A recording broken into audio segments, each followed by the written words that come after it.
Bonsoir à tous et bonne santé. Santé d'ailleurs. Mais pourquoi il fait une vidéo lui? Non, rassurez-vous, je suis pas en train de lancer une chaîne YouTube, je suis pas en train de me lancer sur les réseaux sociaux à 52 balais. C'est plutôt pour vous présenter les vins que je me propose de vous livrer gratuitement comme d'habitude, lundi, mardi qui arrive sur Paris et banlieue, grande banlieue, etc. etc. D'habitude, vous recevez un petit bon de commande avec quelques lignes sur le vin. Là, vu la période qu'on a traversée, j'avais envie de rendre ça un peu plus humain, même si là je suis seul devant un téléphone. Mais voilà, j'avais envie qu'on puisse ramener un peu de réalité, pas de masque, et en attendant que tout ça se tasse. Donc voilà, donc pas de bon de commande. Je vais vous présenter 6 vins, car là, voilà, c'est le début d'année. Vous avez fait des beaux achats à Noël, merci encore. Là, je vous présente juste 6 vins, 2 blancs, 4 rouges, un petit carton, moins de 90 balles, je vous dirai le prix à la fin, pour les 6 bouteilles. Donc si vous avez envie de trinquer virtuellement avec moi, faites pause, allez vous déboucher un petit truc, et puis on va commencer immédiatement. J'espère que je ne vais pas être trop long, je ne suis pas réputé pour mon sens de la concision.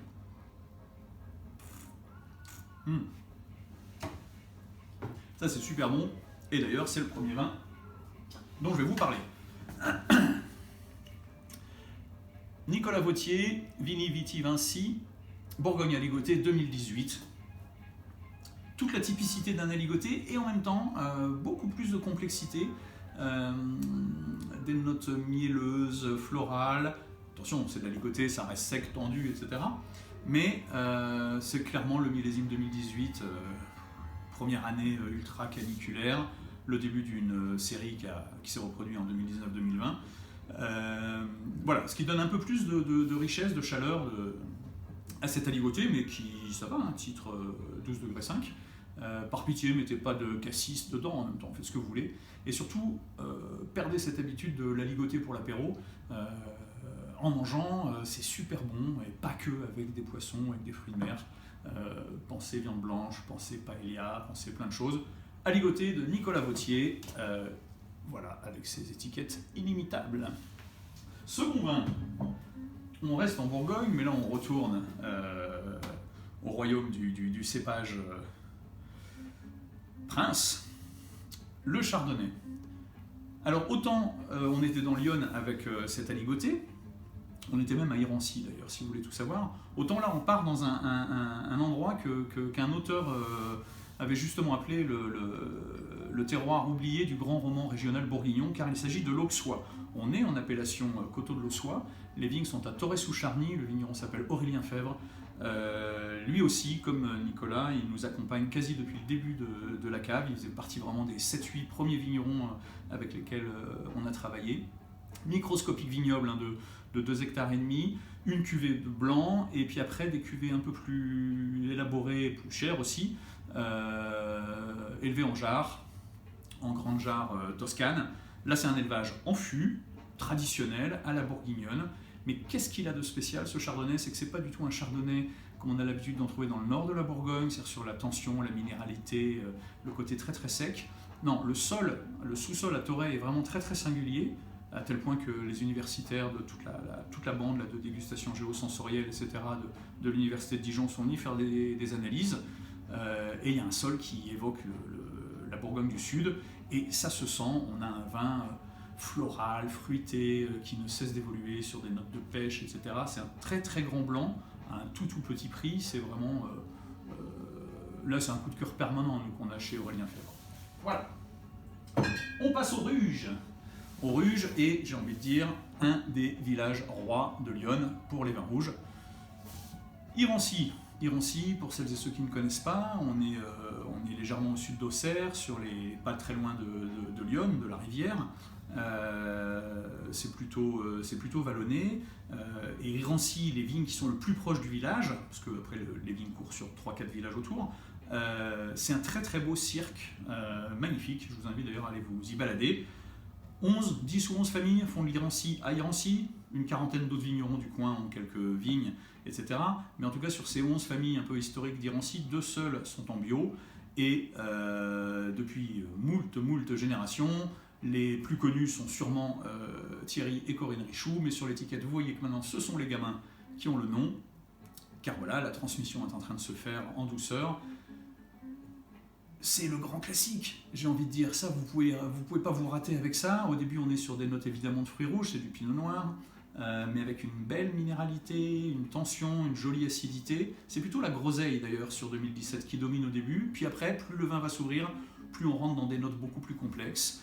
Et puis les tanins apparaissent, mais ils sont bien fondus. Un élevage assez long, une garde en bouteille assez longue aussi, un nom de garde après déjà presque 18-20 mois d'élevage. On est à 24-30 mois sur certains élevages dans les cuvées parcellaires chez les Richoux. C'est la tradition Irancy.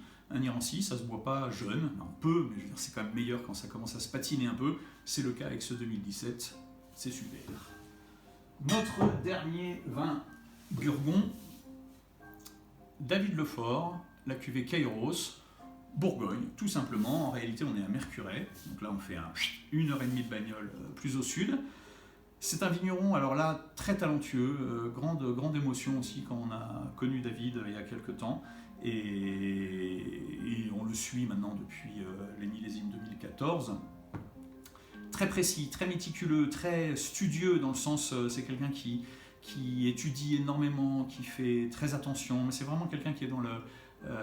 qui est perfectionniste, on pourrait le dire, non pas que les autres le sont pas, mais lui, ça se voit dans sa personnalité, ça se sent. Ça n'est pas tout à fait typique d'un coach chalonnaise, c'est plus élégant. Il a des cuvées en premier cru sur Mercurey, des cuvées en blanc sur Rully et en rouge, mais on parle d'un domaine, ça se compte sur les doigts d'une main, en nombre d'hectares.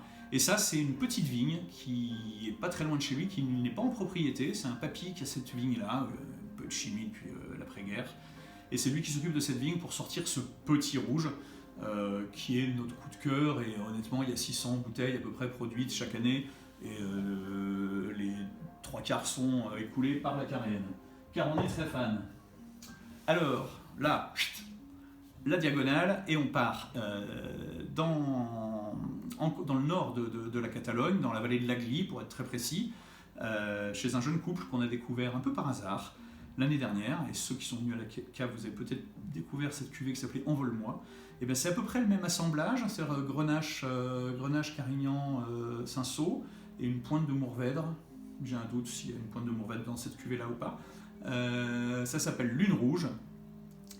Les Grenaches, c'est vraiment des très très vieilles vignes de Grenache. La Grenache est majoritaire dans cette Lune Rouge 2018. On pourrait s'attendre à quelque chose d'ultra puissant vu la situation et les cépages. Et en réalité, on est sur quelque chose d'assez léger.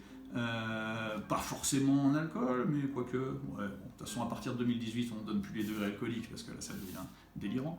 Mais voilà, on est quand même sur quelque chose qui n'est pas du tout lourd, qui est solaire mais élégant, qui a une belle droiture, qui frise un tout petit peu à l'ouverture parce qu'il n'y a pas eu de soufre du tout.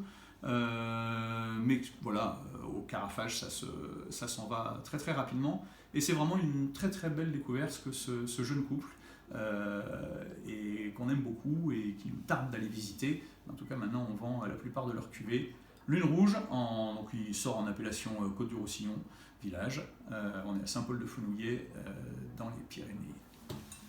Et on termine toujours dans le sud-ouest, mais alors là on est à Montpezat de Quercy, chez Kevin Bardet, qui se nomme lui-même paysan vigneron. Car voilà, sur l'exploitation c'est de la vraie polyculture, il y a de l'élevage, il y a des céréales, il y a de la vigne, il y a des fruitiers, et tout ça en autonomie quasi totale. C'est un jeune mec qu'on a rencontré par hasard en Puisaye, parce qu'il a des attaches dans l'Yonne, et du coup qu'on voit à chaque fois qu'il vient en Bourgogne, et c'est super bon. Alors ça c'est clairement le petit canon que vous sortez au débeauté, ça vaut 3 fois rien. Mais c'est très très bon, c'est pas une question de prix. Et c'est un assemblage moitié gamay, moitié syrah. C'est assemblage un peu bizarre sur le papier, mais j'ai plein de vignerons qui le font et dans des régions assez différentes. Ça fonctionne très très bien. Les deux cépages s'équilibrent, on est à 50-50. Kevin Bardet, le petit, à Montpezat de Quercy. Ben voilà, donc Pour commander, bah, vous me passez un petit coup de fil, vous m'envoyez un courriel. Combien ça vaut tout ça? Ça vaut 87 € le carton. Voilà. Si ça vous plaît pas, je dis mais non, mais j'aimais bien là justement là ton Gamay Syrah de Charente, c'était super, et puis il me refaut un peu de muscadet, ou t'as encore du Mazel. Bon bref, vous faites ce que vous voulez. Le carton, offrez-le, faites passer l'info à vos copains, mais si vous avez envie d'autre chose, on se fait un petit point au téléphone, je vous mets ce que vous voulez dans les cartons.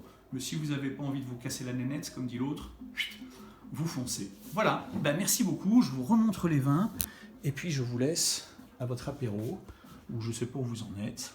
Donc, Aligoté de Kikro en 2018, un Chardonnay de l'Auxois, un Irancy en 2017, un petit Mercuret qui ne dit pas son nom en 2018, une Côte Catalane en 2018, et un petit vin du Quercy en 2019.